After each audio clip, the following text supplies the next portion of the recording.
the first strike won't be nuclear. And you won't see it coming. Imagine waking up, and your phone has no signal, no GPS, no internet, no satellites. Within minutes, governments lose control, armies can't coordinate, entire countries go blind, and then, one strike hits, not nuclear, but something worse. In the afterlife of geopolitics, few figures have enjoyed as persistent a second career as Vladimir Zhirinovsky.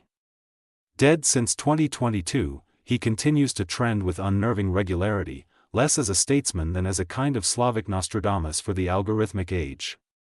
His latest resurrection comes courtesy of a resurfaced video, now circulating with viral enthusiasm, in which he predicts that 2027 will mark the beginning of a global conflict unlike any before it, not quite a world war. Not quite nuclear Armageddon, but something arguably more unsettling, a war waged with a superweapon capable of erasing a country in a single blow. The temptation, particularly among Western analysts, is to dismiss such pronouncements as theatrical excess. Zhirinovsky was, after all, a master of provocation, a man whose political method often relied on saying the unsayable loudly enough that it became briefly thinkable. Yet dismissiveness has its limits. For in an era when technological disruption routinely outruns strategic doctrine, even exaggerated warnings can contain uncomfortable truths. What Zhirinovsky sketched, however crudely, was not merely a prediction of war, but a hypothesis about how war itself is changing. The end of the nuclear imagination. For most of the post-1945 period, humanity has lived under the shadow of a singular, organizing terror, nuclear annihilation. The logic was brutal but stable.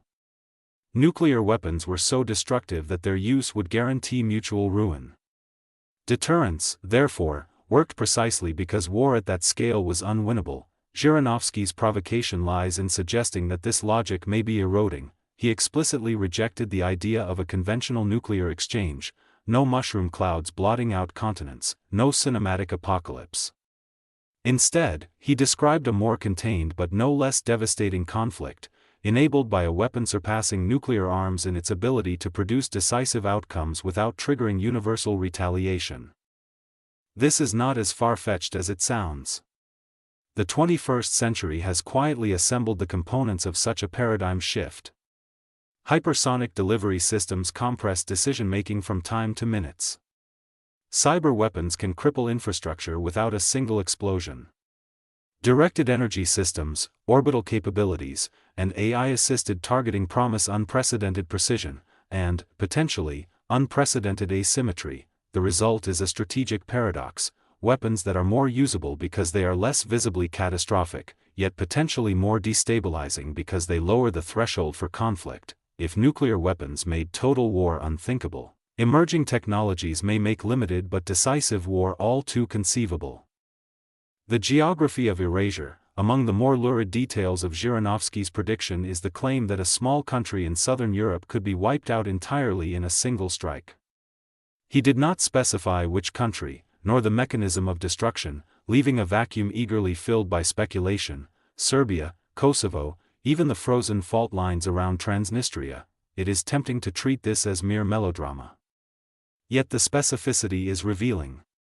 Modern conflict increasingly gravitates toward liminal spaces, regions that are strategically significant but politically ambiguous, where escalation can occur without immediately triggering alliance-wide responses.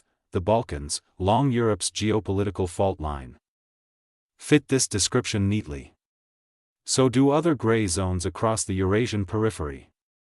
In such environments, a demonstration of overwhelming force, especially one enabled by a novel weapon, could serve not only military objectives but psychological ones, reshaping deterrence by example. The message would not be subtle: resistance invites disappearance, war begins in orbit. If Zhirinovsky's scenario has a genuine modern ring, it is in his description of how the conflict would begin. Not with tanks crossing borders, but with satellites going dark. This is the least speculative element of his forecast.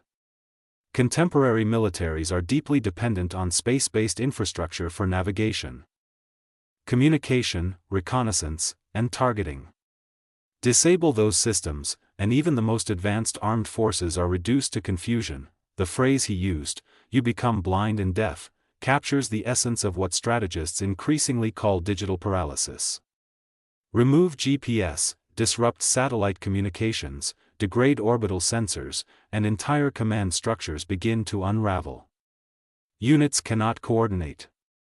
Precision weapons lose accuracy. Civilian systems, aviation, shipping, finance, descend into chaos. Crucially, such an attack need not produce mass casualties to achieve strategic effect. It is a form of warfare that targets cognition rather than bodies, systems rather than cities. And it is already being rehearsed. Anti-satellite tests by major powers, cyber intrusions into space infrastructure, and the militarization of low Earth orbit all point in the same direction. The opening salvo of the next major conflict may be invisible to most of those it affects, the political economy of crisis. Zhirinovsky's most controversial claim, that the United States might deliberately trigger a controlled global crisis to reset its economic position, belongs to a long tradition of conspiratorial geopolitics.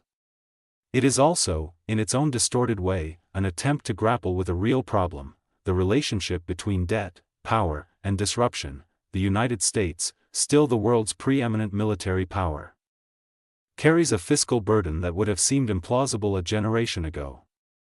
Meanwhile, its relative economic dominance is being challenged, most notably by China, even as Europe struggles with demographic decline and strategic incoherence. From this perspective, a crisis can appear, not as objective but as an opportunity.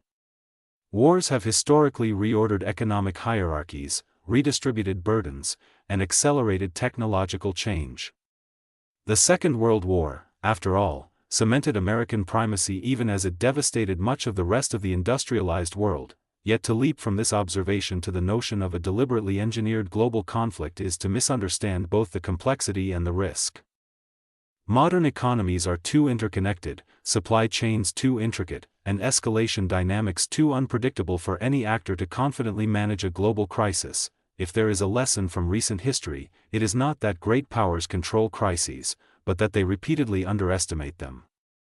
Russia as spectator, or arbiter, in Zhirinovsky's telling, Russia occupies a curious role, not the instigator of the conflict, nor its primary victim, but an armed observer waiting for others to exhaust themselves before intervening to shape the outcome. This vision flatters Moscow's sense of strategic patience while sidestepping its vulnerabilities. It also reflects a broader shift in Russian strategic thinking, which increasingly emphasizes asymmetry, indirect confrontation, and opportunistic engagement rather than direct large-scale conflict with NATO. Whether Russia could in fact remain a spectator in a rapidly escalating global crisis is another matter. Geography alone makes detachment difficult. So does the reality that modern conflicts, especially those involving cyber and space domains, do not respect traditional boundaries. Still, the idea captures something important. In a fragmented international system, not all major powers need to be fully engaged for a conflict to have global consequences. The return of strategic ambiguity. The most unsettling aspect of Zhirinovsky's forecast is not the date, 2027 is as arbitrary as any other, but the ambiguity of the weapon itself. He offers no technical description, only the assertion that it would fundamentally alter the balance of power. This vagueness is not a flaw, it is the point. Deterrence in the nuclear age relied on clarity. Capabilities were known, consequences understood.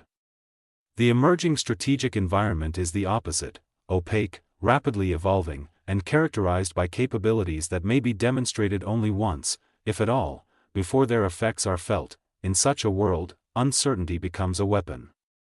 The mere possibility that an adversary possesses a decisive, undisclosed capability can shape behavior as effectively as its actual use. Zhirinovsky's superweapon, then, may be less a specific system than a placeholder for a broader transformation.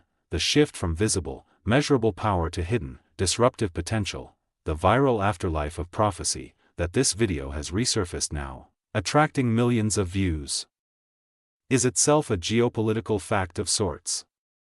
In an age of information saturation, narratives compete not only with accuracy but with emotional resonance. A prediction of imminent, transformative conflict, complete with mysterious weapons and existential stakes, travels well. It also reflects deeper anxiety. The international system appears increasingly brittle. Great power competition is intensifying. Technological change is accelerating. Traditional mechanisms of stability, arms control agreements, diplomatic norms, shared assumptions, are eroding. In such an environment, even improbable scenarios gain traction because they feel, at some level, plausible, a future that arrives sideways. It would be a mistake to take Zhirinovsky lit. His timeline may pass uneventfully. His superweapon may never materialize in the form he imagined. The Balkans may remain tense but intact, yet it would be an equal mistake to dismiss the underlying intuition: war is changing. Not in the sense that violence is disappearing, but in the ways it is organized, initiated, and experienced. The decisive blows of the future may not resemble those of the past. They may be faster, more precise, less visible, and, paradoxically, more destabilizing. If the 20th century feared the instant destruction of everything, the May 21st need to reckon with something subtler, the sudden, targeted unraveling of something specific, and the cascading consequences that follow.